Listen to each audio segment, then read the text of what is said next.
어두운 밤하늘에 별이 가득한 날, 퀴입트락 마을은 평화로운 일상을 보내고 있었다. 그러나 그 평화는 오래가지 않았다. 한밤중 마을의 한 구석에서 이상한 소음이 들리기 시작했다. 사람들은 잠에서 깨어나 창문을 열고 소리가 나는 쪽으로 고개를 돌렸다. 그곳은 마을의 오래된 성당이었다. 성당에 종이 울리기 시작했고 그 소리는 마치 경고의 신호처럼 들렸다. 성당의 문이 열리면서 한 남자가 나왔다. 그의 모습은 마치 그림 속에서 튀어나온 듯했다. 긴 검은 망토를 두른 그는 뺨에 깊은 상처가 있었고 눈빛은 차가운 얼음처럼 빛났다. 마을 사람들은 그의 존재에 경악하며 뒤로 물러섰다. 그의 입에서 나오는 말은 마치 저주처럼 들렸다. 나는 악마다. 이 남자의 이름은 루카스였다. 그는 퀴입트랑의 전설 속에 등장하는 악마였다. 오래전 이 마을은 평화롭고 번영했지만 한때 인간의 탐욕과 배신으로 인해 루카스는 저주를 받아 악마로 변했다.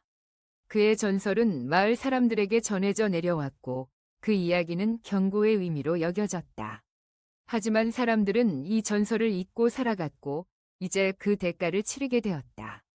루카스는 마을에 들어서자마자 사람들의 두려움과 불안을 느꼈다. 그는 그들의 두려움을 먹고 자라나는 존재였다. 마을 사람들은 그를 피하려 했지만 그의 힘은 이미 그들을 감싸고 있었다. 그가 지나가는 길에는 어둠이 드리워졌고 불길한 기운이 감돌았다.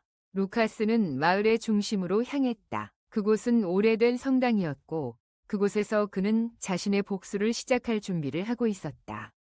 성당의 내부는 어둡고 음산했다. 루카스는 성당의 제단 앞에 무릎을 꿇고 기도를 올렸다.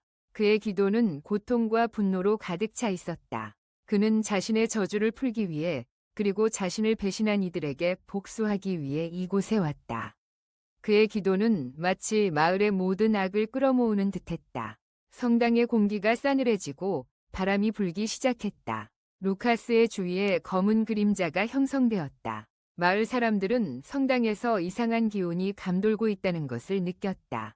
그들은 성당으로 향했지만 그곳에서 루카스를 마주하게 되리라고는 꿈에도 생각하지 못했다.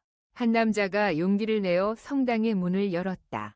그의 이름은 에드워드였다. 에드워드는 마을의 수호자 역할을 해왔고 루카스의 전설을 잘 알고 있었다. 그는 자신의 목숨을 걸고 루카스를 막아야겠다고 결심했다. 에드워드는 성당 안으로 들어갔고 루카스와 마주쳤다. 그 순간 두 사람의 눈빛이 교차했다. 에드워드는 루카스의 차가운 눈빛에서 그가 겪었던 고통과 분노를 느꼈다. 너는 누구냐? 루카스가 물었다. 에드워드는 자신의 이름을 밝히고 마을 사람들의 안전을 위해 싸울 것이라고 선언했다. 그러나 루카스는 그를 비웃으며 말했다. 너는 나를 막을 수 없다. 나는 이미 저주받은 존재다. 에드워드는 루카스의 말에 동요하지 않았다. 그는 자신의 의지를 다잡고 루카스에게 다가갔다. 저주받은 존재라 하더라도 너는 인간의 고통을 더 이상 가져서는 안 된다. 마을은 너의 복수를 받을 자격이 없다. 루카스는 그의 말에 귀를 기울이지 않았다. 그는 에드워드를 향해 손을 뻗었다. 그 순간 성당이 흔들리기 시작했다. 검은 그림자들이 성당을 감싸며 에드워드를 덮쳤다. 에드워드는 필사적으로 저항했다. 그는 마을 사람들을 지키기 위해 자신의 모든 힘을 다해 싸웠다. 그러나 루카스의 힘은 그가 상상했던 것보다 더 강력했다. 에드워드는 점점 밀려나갔고 루카스는 그의 두려움을 즐기는 듯 했다.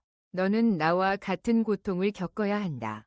루카스의 목소리는 성당 안에 메아리쳤다. 에드워드는 자신의 의지를 잃지 않으려 애썼지만 그의 몸은 점점 무거워지고 있었다. 그때 성당의 문이 열리며 마을 사람들이 들어왔다.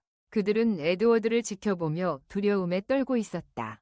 그러나 에드워드는 그들에게 외쳤다. 여러분, 저를 믿고 함께 싸웁시다. 마을 사람들은 에드워드의 외침에 힘을 얻었다. 그들은 루카스를 향해 일제히 소리쳤다. 우리는 두렵지 않다. 우리는 함께 싸울 것이다. 루카스는 마을 사람들의 결의를 보고 당황했다. 그는 그들의 단합된 힘을 느끼며 순간적으로 흔들렸다. 에드워드는 그 기회를 놓치지 않고 루카스에게 다가갔다. 당신은 저주받은 존재일지라도 우리는 당신을 이해하고 싶습니다. 당신의 고통을 함께 나누고 싶습니다. 에드워드의 말은 루카스의 마음속 깊은 곳에 잠재된 인간성을 건드렸다. 루카스는 잠시 멈칫하며 자신의 과거를 떠올렸다.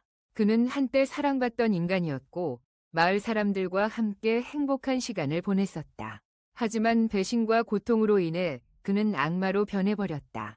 에드워드의 말은 그가 잊고 있었던 감정을 일깨웠다. 우리는 당신을 원망하지 않습니다. 당신이 겪었던 고통을 이해하고 싶습니다. 마을 사람들은 에드워드의 말에 동의하며 루카스를 바라보았다. 루카스는 그들의 따뜻한 시선에 마음이 흔들렸다. 그는 자신의 복수심과 고통이 그를 이끌어왔음을 깨달았다. 나는 더 이상 고통받고 싶지 않다.